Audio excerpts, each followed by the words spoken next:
que había otorgado amparo a la conductora Inés Gómez Mont Arena y a Víctor Manuel Álvarez Puga para que se les eliminara a ambos de la lista de personas bloqueadas, a pesar de que el Ministerio Público cuenta con orden de aprehensión en contra de ambas personas. ¿Qué es lo que ha pasado? Que estas personas se amparan, que no puede ser esta colusión y esta corrupción, porque no tiene otro nombre, de los jueces.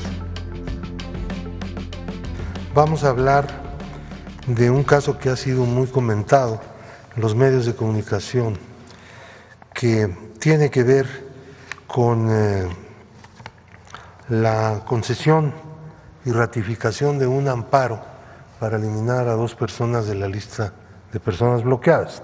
El tercer tribunal colegiado en materia administrativa del primer circuito confirmó la sentencia del 29 de noviembre del 2023 emitida por la jueza 10ª de distrito en materia administrativa de la Ciudad de México, que había otorgado amparo a la conductora Inés Gómez Mont Arena y a Víctor Manuel Álvarez Puga para que se les eliminara a ambos de la lista de personas bloqueadas. En consecuencia, el 4 de marzo de ese año, en acatamiento de lo ordenado por la jueza de distrito, la UIF giró instrucciones para que se reanudaran todos los servicios financieros, por lo que el 10 de marzo siguiente el juzgado tuvo por cumplida la sentencia judicial de amparo. La orden del Poder Judicial de eliminar de la lista de personas bloqueadas a Inés Gómez Mont y a Víctor Manuel Álvarez Puga les permitirá hacer uso del sistema financiero nacional sin ninguna restricción, a pesar de que el Ministerio Público cuenta con orden de aprehensión en contra de ambas personas. La lista de personas bloqueadas es una medida preventiva para suspender de inmediato que los recursos cuyo origen se presume de procedencia ilícita continúen siendo integrados en la economía nacional. Es una medida de protección del sistema financiero y de la economía nacional. La Unidad de Inteligencia Financiera no realiza los bloqueos los hacen las instituciones financieras por disposición de la UIF al incorporar sujetos, personas físicas y morales, a la lista de personas bloqueadas. Esta conducta no es rara. De vez en cuando, algún acto como estos se hace algo escandaloso. Vemos la siguiente diapositiva. Lista de personas bloqueadas.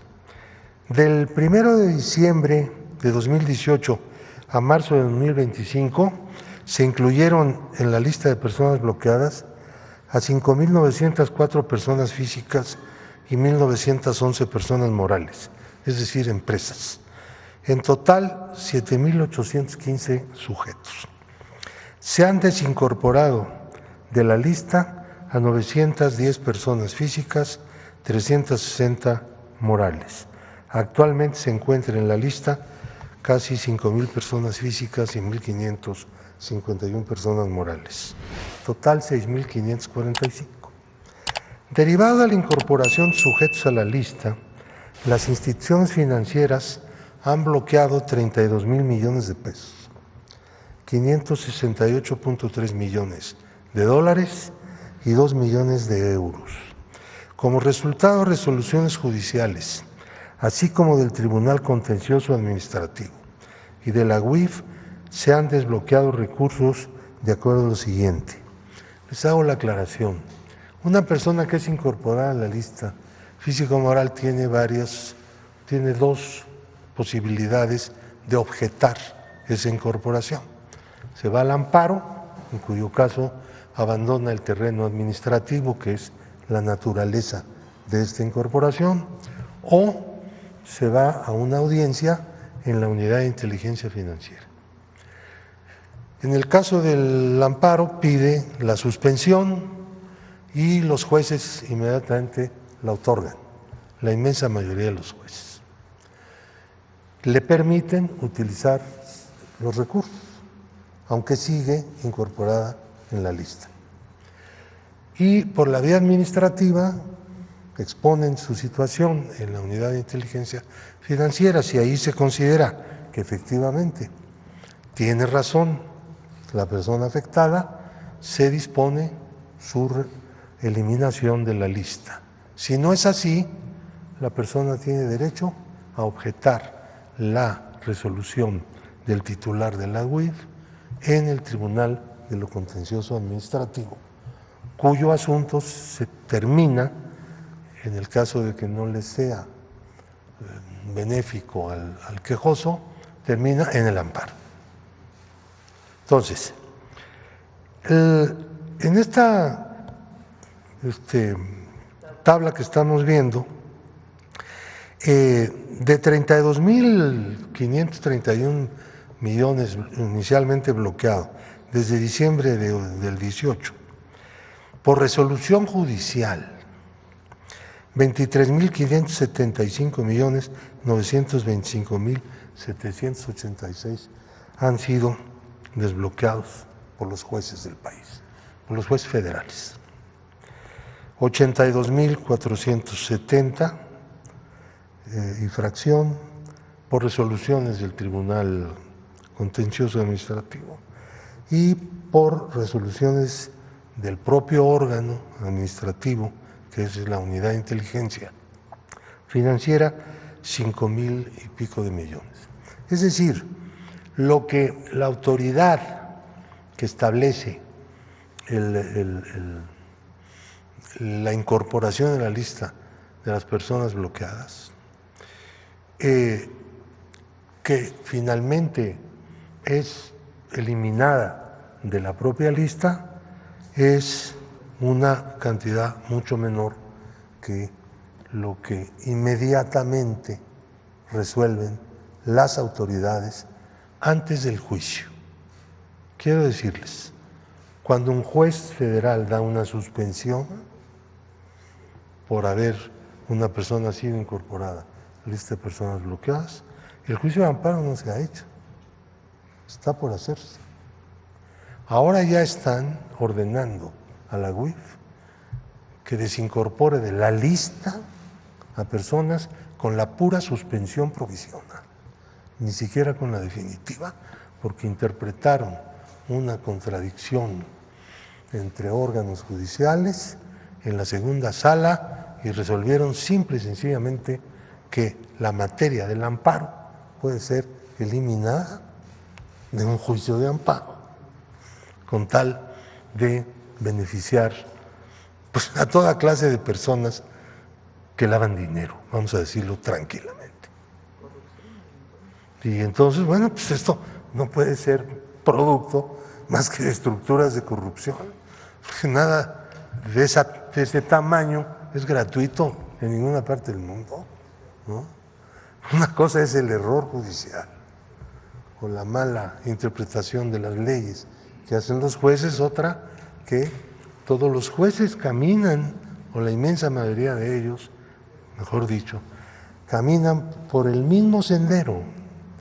Entonces, lo que se ha venido discutiendo en el Congreso y también en el gobierno es pues, que nos dispongamos a hacer algunas reformas de carácter que ya se han demorado mucho, en el caso concreto del Senado, algunas reformas que permitan que el sistema de prevención de operaciones con recursos de procedencia ilícita y su persecución ante los tribunales como delito federal se ha fortalecido. En la cuarta ronda del Grupo de Acción Financiera se le señaló a México una serie de observaciones con el propósito de que las pusiera en práctica. De entonces acá algunas se han puesto en práctica. Ya vamos a la quinta ronda, este año empezó, y tenemos que apresurar el paso para poner al país al nivel de lo que es el sistema de inteligencia financiera en las mejores partes del mundo donde se realiza bien. Necesitamos eso. Somos un país que tiene una enorme frontera con los Estados Unidos, que es la mayor economía del mundo y por lo tanto el sitio donde más lavado de dinero puede haber. Somos un país que tiene un inmenso comercio con Estados Unidos. Somos un país en donde hay una gran concurrencia internacional de todo tipo. Somos un país que tiene un problema con el narcotráfico y la delincuencia organizada que tenemos que combatir. Y somos un país que está luchando desde hace ya varios años en contra de la corrupción. Y en todas estas cosas, el instrumento, lo que se usa es justamente el lavado de dinero. Entonces tenemos que ser un país que tenga un nivel en el combate al lavado de dinero y a la persecución de los delitos predicados del lavado de dinero, pues de la más alta calidad. Pero el Poder Judicial se ha convertido en el elemento más militantemente contrario al desarrollo del sistema de inteligencia financiera de México. Y eso no es justo. ¿Por qué no platicas del caso Gómez Montt? ¿Por qué se le congelaron las cuentas? Gómez Montt fue acusado de una serie de fraudes, bueno, y su compañero, Álvarez Puga, en el sistema de prisiones. Se cometieron una serie de falsas obras, ganaron mucho dinero ahí, en ese lugar, de tal manera que pues la justicia las empezó a perseguir, ¿no? Cuando las cosas cambiaron, y entonces se fueron a vivir a Estados Unidos. Han podido eludir la extradición de Estados Unidos a México hasta este momento. Esperamos que las cosas cambien y ellos sean extraditados y tengan que enfrentar su responsabilidad ante los tribunales mexicanos. Por lo pronto, como medida preventiva, pues originalmente la Unidad de Inteligencia Financiera procedió a incorporarlos a la lista de personas bloqueadas. En este momento, sin juicio en realidad de fondo. No se da eso.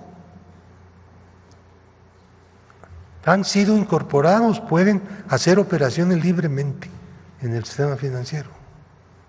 Ellos. Así como ellos, hay centenares de personas que han hecho cosas parecidas, semejantes, y que son liberados por los jueces para que puedan usar de nuevo el sistema financiero. Así estamos. Gracias. Gracias. Bueno, muy breve, nada más para complementar lo de Pablo. Cuando hay evidencia en la Unidad de Inteligencia Financiera de mala utilización de recursos, de lavado de dinero, lo que hace la UIF es congelar una cuenta. ¿Qué es lo que ha pasado? Que estas personas se amparan y en la suspensión, ni siquiera en el juicio de fondo, les liberan las cuentas los jueces. Estamos hablando de 35,000 millones de pesos. Una razón más para lo que va a ocurrir el 1 de junio. No voy a decir qué porque me va a sancionar el INE, pero todo el mundo sabe. Que no puede ser esta colusión y esta corrupción, porque no tiene otro nombre, de los jueces y de muchos ministros de la Corte. Cuando se demuestra que hay lavado de dinero, sea por corrupción o sea delito de cuello blanco de algún tipo, o por delincuencia organizada, y resulta que se liberan las cuentas para que se siga usando el recurso. Pues no tiene otro nombre, se llama corrupción. Entonces, estamos preparando, ya hay una modificación a una ley en el Senado, pero estamos preparando, además de lo que va a ocurrir el 1 de junio, modificaciones legales para que esto no pueda ocurrir. Porque en todo caso tiene que haber un juicio de fondo para demostrar que deben ser liberados los recursos por una mala interpretación de la Unidad de Inteligencia Financiera, no una primera suspensión para liberar los recursos. Entonces esto es importante. Bueno.